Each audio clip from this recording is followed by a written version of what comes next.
আজকের ইংলিশ ক্লাসে সকলকে স্বাগত জানাই। আজকের বিষয়বস্তু story writing on the police cowboy and the wolf. ইতিপূর্বে how to get full marks in story writing এই ভিডিওটি এই চ্যানেলে পোস্ট করা হয়েছে। ওই ভিডিওটির লিঙ্ক ডেসক্রিপশন বক্সে দেওয়া হয়েছে। ওই ভিডিওটি এই বিষয়ে আরও ভালো ফল করতে তোমাদের নিশ্চিতভাবে সাহায্য করবে। এই জাতীয় গুরুত্বপূর্ণ ভিডিও নিয়মিতভাবে পাওয়ার জন্য চ্যানেলটিকে অবশ্যই সাবস্ক্রাইব করে রাখবে। এবার শুরু করা যাক। এখানে স্টোরি রাইটিংসের কমপ্লিট গাইডেন্স তুলে ধরা হয়েছে। এখানে মোট 8টি পয়েন্ট আছে। এই 8টি পয়েন্টকে লেখার মধ্যে যদি যথাযথভাবে প্রয়োগ করতে পারো তবে পরীক্ষায় স্টোরি রাইটিংয়ে নিশ্চিতভাবে ফুল মার্কস পাবে। Question: write a story within 100 words using the outline given below.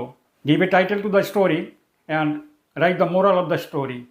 Question এর নিচে এখানে আউটলাইন বা হিন্টস দেওয়া হয়েছে।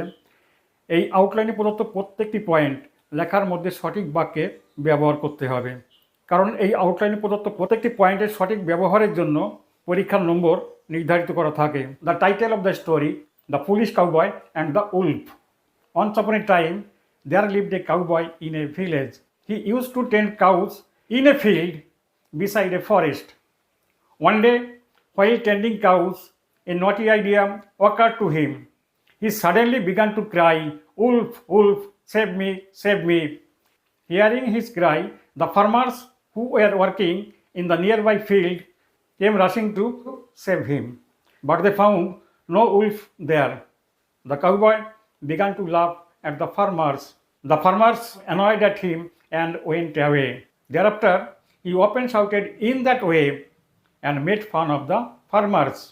One day, a wolf really came. The wolf attacked his herd of cows. The cowboy began to cry for help as loudly as he could. But alas, nobody came to save his life that day. The farmers thought that the cowboy was acting as before, so they did not come to help him. The wolf attacked the herd of cows. It killed many of his cows and at last killed the cowboy. The police cowboy realized too late that it was dangerous to tell a lie. এখানে 5টি moral বা নীতিবাক্য তুলে ধরা হয়েছে। Number 1, if a liar speaks the truth, nobody believes it. Number 2, a liar is never believed even if he speaks the truth. Number 3, nobody believes a liar. Number 4, a liar is never trusted. Number 5, telling of lie brings danger in life.